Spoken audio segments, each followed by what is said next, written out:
আল্লাহ তাআলা বলছে, বান্দা এবার যদি মনে করে থাকো তোমার গুনার পরিমাণ বেশি, তাইলে তুমি অন্য কোথাও গিয়ে লাভ নাই।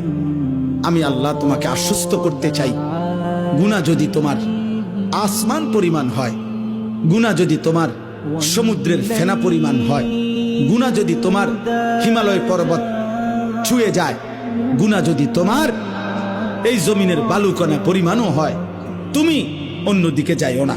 তুমি যদি শুধু বুঝতে পারো, অনুভব করতে পারো, তোমার ভিতরে যদি উপলব্ধি আসে আমার গুনাহ বেশি, আর আমার এই গুনাহ আমার জাহান্নামে নিবে, আর জাহান্নামের আগুন আমি সহ্য করতে পারবো না, খোদার কসম আল্লাহ বলেন এদিক সেদিক না গিয়ে বান্দা তুমি আমার দিকে ফিরে আসো, আমার রহমত থেকে নিরাশ হইও না। আমি ওয়াদা করলাম, আমি আল্লাহ এক সাগর নয়, আমি হাজার সাগর, এক পৃথিবী নয়, আমি আসমান ছোঁয়া গুনাহ একবারে একসাথে মাফ করে দেব। তুমি আমার কাছে আসো।